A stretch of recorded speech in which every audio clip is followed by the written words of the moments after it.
Truth about why Americans are drowning in debt. Raise your hand if you have 4 or more credit cards, a car payment, a mortgage, or student loans. Raise your hand if you're afraid to look at your credit card or student loan statements because you don't want to find out how much you owe. Raise your hand if you believe it is impossible for you to ever be debt-free. You are not alone if you raised your hand for any of these. Approximately 80% of Americans are in debt, and many of us don't know how to get out. Continue reading to find out why so many of us are in debt and why it is so difficult to pay it off. Leading debt sources. Home mortgages, car loans, student loans, and credit card debt are the 4 main sources of American debt. A little more than $9 trillion of that $14 trillion in debt can be attributed to mortgages. Another $1.3 trillion is derived from auto loans, which have been subject to low interest rates since 2008. Student loans account for a record $1.48 trillion in consumer debt in the United States. This means that the average student loan borrower owes around $35,000 in student loans. Finally, credit card debt accounts for the remaining $1 trillion in American debt, with the average consumer owing approximately $6,000 across 4 different credit cards. Maintaining appearances. So, why do we have so much debt that we don't know how to repay? One of the most important reasons is that we want to maintain appearances. In a world where our every move is documented on Instagram, it's easy for your public image to take precedence over your actual financial situation. The issue is that almost no one has the life that they portray on Instagram. Yes, the person you admire on social media may live in a beautiful home and travel to exotic locations every year. Meanwhile, you're both drowning in debt, too afraid of being judged to let go of the illusion. Money is never enough. Consider how you felt about your financial situation when you first started your career. If you're like the majority of us, you rented the nicest apartment you could afford and never felt like you had enough money. Consider your current situation and your financial situation. You most likely live in the nicest house you can afford. And, despite earning far more than you did when you were younger, you probably still feel as if you never have enough money. The truth is that most of us live on the outskirts of our means. If we can afford a nicer house, car, or meal, we buy it. This means that no matter how much money we make, we will never feel like we have enough, which leads to debt. Unwilling to make a sacrifice. It is difficult to get out of debt once you have it. It entails forgoing things you enjoy, such as vacations, trips to the movies or out to eat, a new outfit, or a new car. It may be necessary to inform your children that they will be unable to participate in an extracurricular activity or that they will be unable to obtain the pet they so desperately desire due to financial constraints. Many people are unwilling to make the necessary sacrifices to get out of debt. If you want to pay off your debt, you must cut something from your budget, which means discomfort and self-denial. Many people find it easier to simply keep spending money they don't have and put off dealing with debt until later. There is no light at the end of the tunnel. The problem with putting off paying your debt is that the longer you wait, the worse it gets. Charges accumulate, interest accumulates, and before you know it, you're staring down the barrel of a 5-figure credit card bill with no idea how to pay it off. It becomes even more difficult to confront, turning your debt into a vicious cycle. Many Americans believe it is impossible to ever pay off their debt. It's just too much money, and they don't know how they'll make ends meet and pay off their debts in their lifetimes. And, because it appears to be such a hopeless cause, many people would rather live their lives and try to ignore the mountain of debt that looms over them.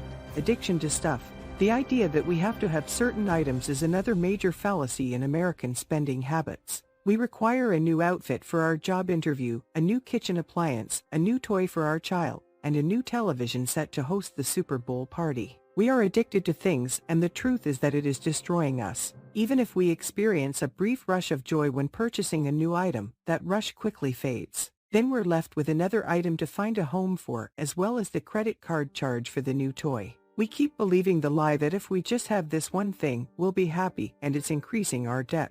Budgeting is not a top priority. So, how do we stop frivolous spending and save enough money to pay off our debt? Of course, by sticking to a budget. A budget tells us how much we have to spend on all of our true necessities, how much we have left over, and how we can best spend that money. However, for most Americans, budgeting is simply not a priority, and it's easy to see why. When our paychecks arrive, we rush to the store to restock on groceries, buy new shoes for the kids because they've outgrown their last pair, and pay bills. We don't have time to sit down and create a budget, but without them, our money disappears, leaving us with thousands of dollars in debt. Communication problems between spouses. How many times have you returned home to find your partner had spent money on something without informing you? Smaller purchases, such as extra groceries or small hobby purchases, may not be a big deal. However, if your partner brings home a new flat screen, it can derail your debt reduction plans for years. Many Americans struggle to manage their debt because of spousal communication issues. Both parties must understand the importance of sticking to a budget in order for it to be effective. If one of you does not prioritize this, it will make it more difficult to pay off your debt. One of the most serious threats is impulse buying. The impulse buying phenomenon is one of the most serious threats to a budget. We're standing in line at the grocery store when our child notices a candy bar or we notice an extra little doodad that we want. Sometimes we have a bad day and decide to splurge on something we've been wanting to buy to make ourselves feel better. These impulse purchases are one of the quickest ways to devastate a budget. Even small purchases can throw a budget off balance for a month or more, and large purchases can throw you off balance for a month or more. If you want to pay off your debt, you must be able to resist impulse purchases and stick to only the items you truly require. Keeping credit cards. When it comes to credit cards, they are one of the main reasons Americans are in debt. Aside from the ability to spend money we don't have, many of us believe there are other reasons to have credit cards. We say they help us build credit and are useful to have on hand in case of a rainy day. However, if we have credit cards, we are spending money on them. There are other ways to build credit, and if you have a sizable savings account, you won't need a rainy day credit card. The wise thing to do is to pay off your accounts as soon as possible and then cut those cards up. Inadequate savings. But wait, you say, I'm thousands of dollars in debt. How can I be expected to have thousands in a savings account? If this sounds familiar, you're not alone. Nearly half of all Americans have less than $1,000 in savings. And it's a tricky problem. How do you pay off debt if you don't have an emergency fund? Life happens, and there are frequently unexpected expenses. If you get hit with a medical bill, for example, you may find yourself scrambling to come up with thousands of dollars that you weren't expecting to spend. If you don't have emergency savings for these situations, you may feel compelled to use your credit card. College is expensive.